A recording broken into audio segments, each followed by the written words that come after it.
Have you ever read a book by Taylor Jenkins Reid? Hi friends and readers, another week, another reading vlog, and this one I'm excited about. If I say the name Taylor Jenkins Reid, does it ring a bell? Well, odds are if you have been in the bookish world in any shape or form, you've probably seen a book by this author. Now, myself, I have read 3 books by this author, one of which was a 5-star read for me. One of the most memorable reads I had back in 2025, so last year. The first 2 books I read by this author I also saw on Book Talk, and I think were very popular books. One's even a TV show. And there are also a lot of other books in this author's backlog that I haven't read yet. So this week I'm dedicating a reading vlog to reading 2 more books by Taylor Jenkins Reid. Before we dive into the 2 books I haven't read by them but will be reading this week, let's talk about the 3 books very briefly that I've already read. They're all right here on my shelf, including the 2 I haven't read. Let's start with what I think were the Book Talk popular books a few years ago. Have you seen these covers before? That's Daisy Jones and the Six and The 7 Husbands of Evelyn Hugo. I think I read 7 Husbands first. It's been so long, probably 4 years, 3 years, something like that. I would bet that Victoria back then probably rated this 4 stars because I didn't see what was gonna hit me right in the face. And then we have Daisy Jones and the Six, which has become a TV show since. I have not watched. Should I? I think Victoria back then gave this a 3-star. It fell short comparative to what I'd seen a lot of other people on the internet say about it, so maybe it'd be worth coming back to it one day or watching the TV show. And then of course, in a separate reading vlog somewhere on my channel, actually I think that's a vlog where I lost a lot of the audio for this in particular book, or this book in particular, which is upsetting because 5-star, 6-star. I bawled my eyes out for Atmosphere by Taylor Jenkins Reid. If you take anything from this video, it's that if you haven't read this, give it a shot. The cover, the colors, the premise, this will be something I reread one day. With that covered, we're gonna hop straight into reading. It's Monday. The first book I'm gonna pick up is a book I honestly thought I would never pick up, and that is Carrie Soto is Back. Let's go.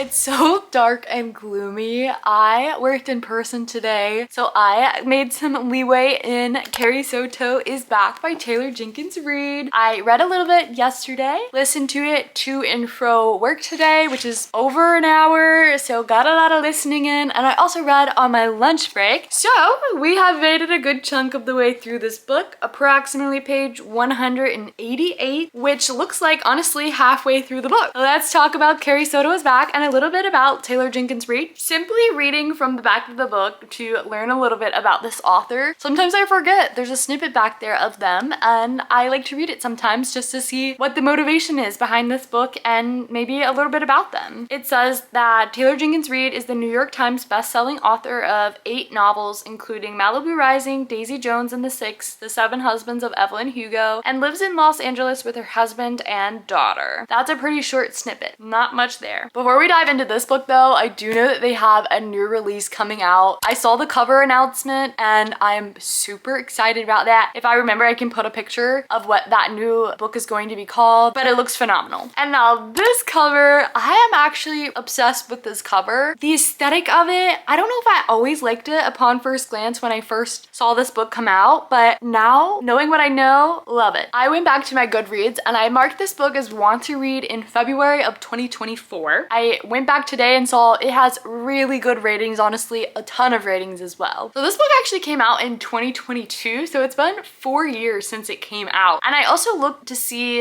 that it came out before Atmosphere. So Atmosphere is their latest release, and then it was Carrie Soto is Back. And there was a 3-year gap in between those 2 books, which I think is a little bit of a longer gap for some authors these days, just due to the pressure of the publishing world. I believe this falls under historical sports fiction. So the fiction fiction aspect is really what I'm looking forward to. It's a genre I've been really leaning into and having a good time reading. I think that's why it made sense for me to come back to this book now instead of 2 years ago. It may also fall under a little bit of the romance genre, but with what I've noticed in Taylor Jenkins Reid books, it seems like it is book with a side of romance or fiction with a side of romance, historical fiction with a side of romance. I think that romance exists and it's there, but it's definitely not like your sports romance, hockey romance, things of that nature where it's romance with a side of sports. Halfway through this book, the closest thing that I've read that's similar to this, where it follows the evolution of a athlete, is The Favorites. The Favorites was very emotional, but there was a good bit of sport in that, ice skating, and a timeline of being young in a sport all the way up until an older age in a sport. So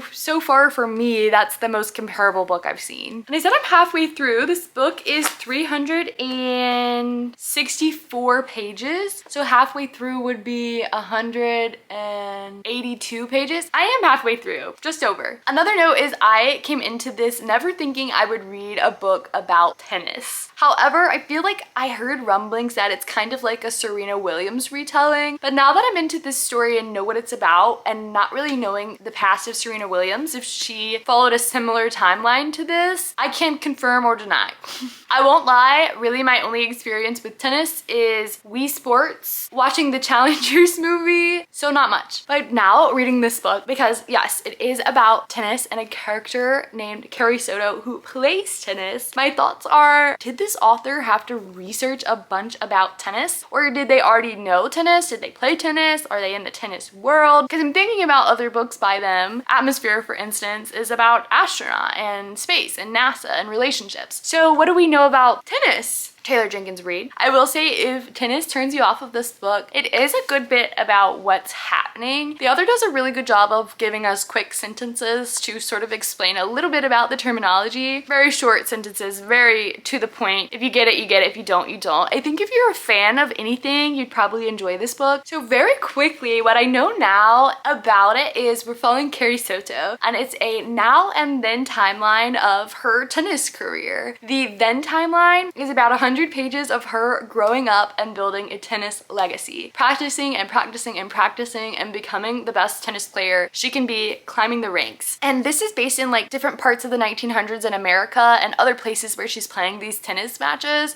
I think in the 60s. Either way, she starts out really young and then we grow with her and her career in tennis up until her like 20s and her early 30s. However, you start out the beginning of the book in the now timeline where we know that Carrie Soto has retired from tennis. She's in her 30s. She's been retired for 5 years, has not played tennis. We don't necessarily know why she retired when she retired. And suddenly she wants to come back to tennis. And that's because there's another player out there who's younger, who's more spry, you would say, and is this close to beating her world records for amount of wins. So after we build a bit of her backstory, learn how she learned tennis, and come to the now timeline again, which is where we're at halfway through this, she is rebuilding after retiring to see if she can come back and be the star she once was a few years ago. I will say, at least in the now timeline, we completely skip over what Carrie did when she retired, those 5 years. I don't know if we'll revisit them at one point. I hope we do. So I'm gonna keep reading and see how we enjoy this in the second half, if any themes pop up, and where we finish with Carrie Soto trying to make a comeback.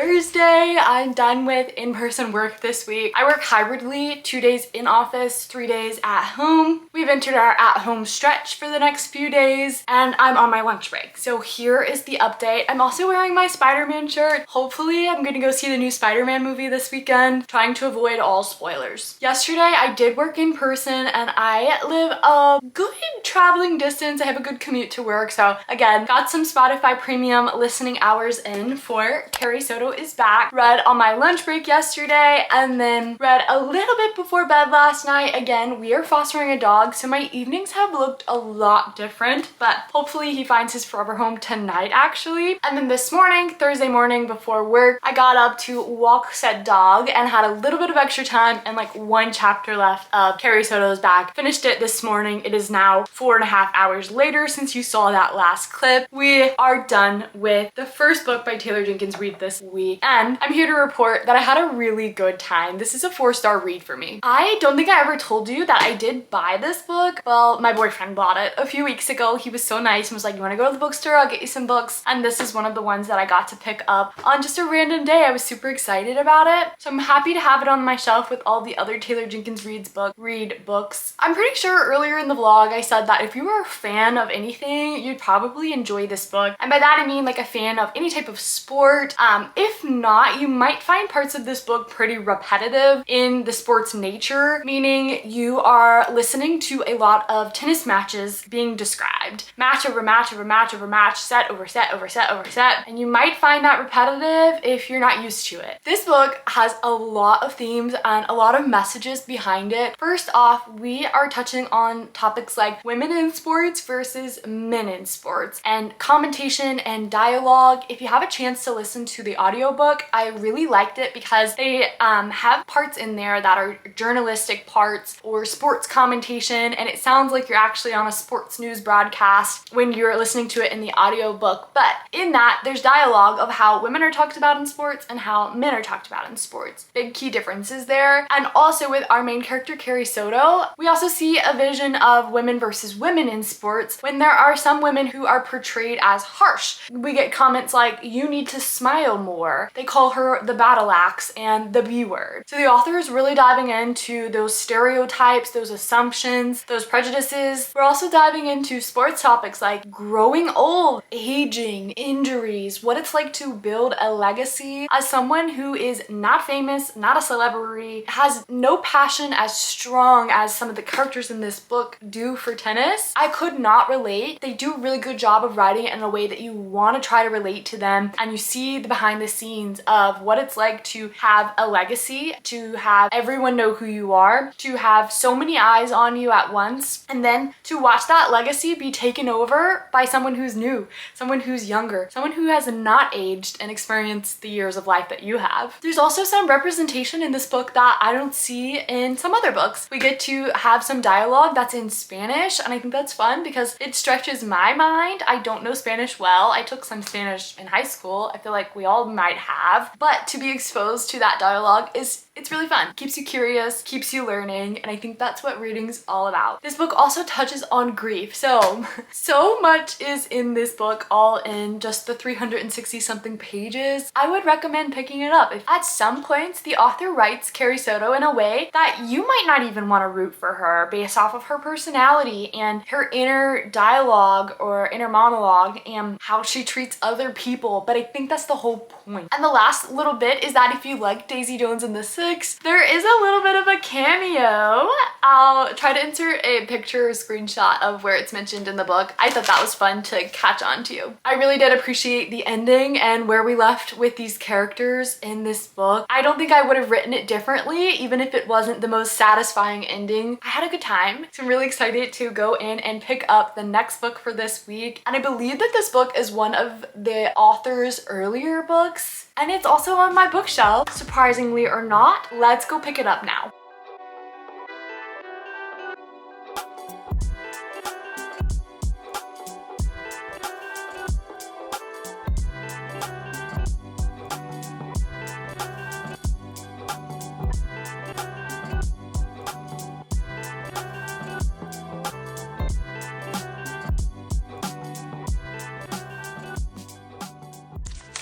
We made it to Friday and we actually made it more than halfway through our next book since the last time I spoke to you. I am flying through this book. It's called One True Loves, a novel by Taylor Jenkins Reid. I am on page 180 out of a total of 327. So we are 20 something pages over halfway basically. Who let me pick up this book? That's all I have to ask to start this out. Let's get into it. This book came out in June 2016. It is August 2026. So it has been over 10 years since this book came out. And for reading Taylor Jenkins Reid's books, I thought it would be fun to go back into their backlog a little bit. 10 years exactly. Because a lot of the books that I'm exposed to now are newer releases, have come out in the last 1 to 5 years. And I think that for this author in particular, they had some pretty popular books in the last few years. And because of that, we're continuing to pick up their new releases. And sometimes you don't always go back to the backlog. So here I am going back to the backlog. Now, this copy of the book in particular, I was gifted. I went and visited a friend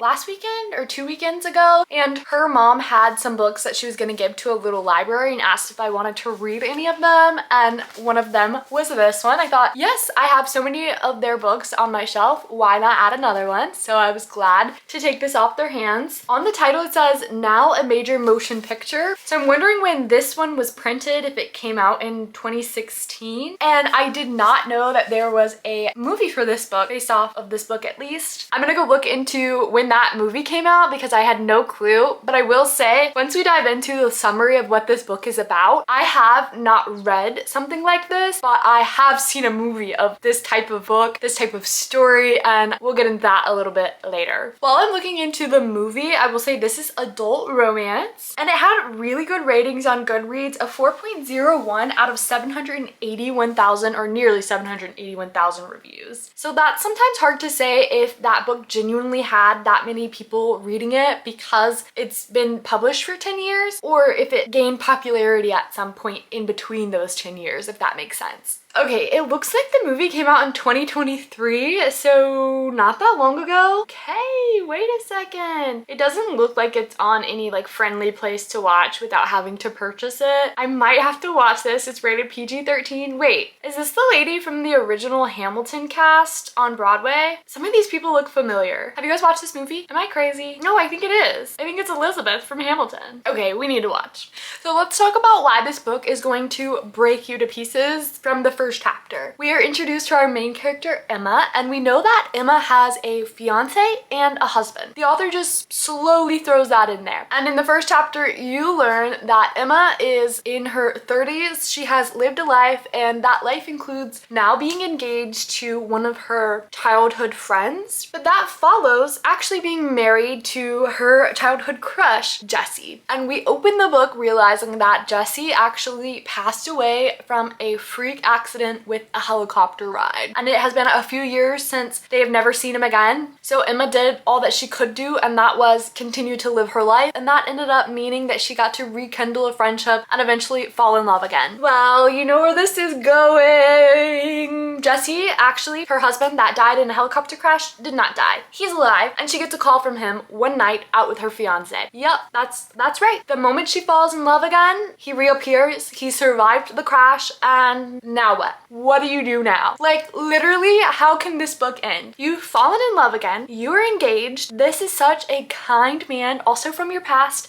a childhood friend, and then the other love of your life, who you thought had passed away a few years ago, reemerges. What could you possibly do? And we sort of have this timeline where we're going to the before, so before the accident, where we get to learn a little bit about Emma as she's growing up. So in high school, what Emma was like, how she developed relationships with both her first husband, who was her crush in high school. She really wanted to date him, but waited to do so. And then her childhood friend, who they had really good chemistry. They knew each other well. We learned all of that in the before timeline. And then we jump forward to the after timeline. We get to see Emma rekindle her love and move on and work through grief. And then bam, husband's back. Oh, and really right now we're exploring the concept of the title actually. what it means to have one true love. Is that fact? Is that opinion? I'm going to finish this book probably in the next 24 hours, and I just don't know what's gonna happen. I don't know what I want to happen. I like everyone. See you on the flip side.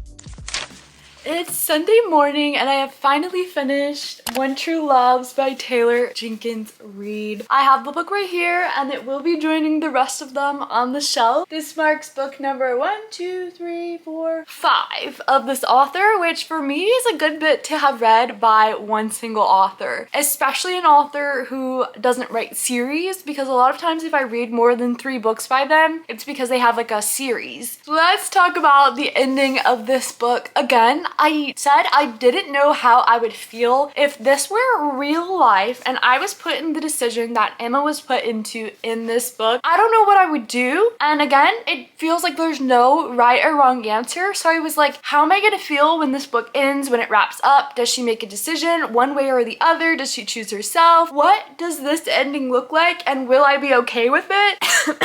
Oh God. Let's just say I certainly enjoyed the ending. I think that the author step by step brought us there and made me feel comfortable with how this book ended, and I really appreciated the sentiment. I even brought this up to my boyfriend, who I've been dating for 7 years almost. I said, what would you do? And he just like originally was like, well, of course I would go back to you. It's like, but you've lived this life without me. You've grieved me. You've moved on. You're a different person. And that leads me to a quote that I really appreciated the author writing, and I dog-eared it because the decision here is hard. And Emma was talking to her sister, and her sister said, I don't think you're trying to figure out if you love blank more or Jesse more. I think you're trying to figure out if you want to be the person you are with Jesse or if you want to be the person you are with blank. Meaning it's not about that person or the other, it's about you, who you were with that person or the other. I definitely want to go watch this movie now because I want to see if I fall in love with one character over the other. I did have a favorite, which is like, hey, that's kind of cruel, but I did have a favorite reading this book. Someone who just personality-wise seemed fitting for a character, but also seemed fitting in real life. I wonder if that would be the same watching the movie. This book, I wrote down a lot of themes that come up in here. We've got grief, we've got life after death, small details in life and how one small detail can change the trajectory of your life, and the idea of moving on and what that means after you lose a loved one. So I definitely think you should go pick this up, especially if you're a fan of the author. And now we have finished our reading week of reading Taylor Jenkins Reid. If I, of the 5 books I've read by this author, have not read your favorite book by them, let me know what it is. I would love to continue in their backlog. Anyways, that's all for this week. Bye for now.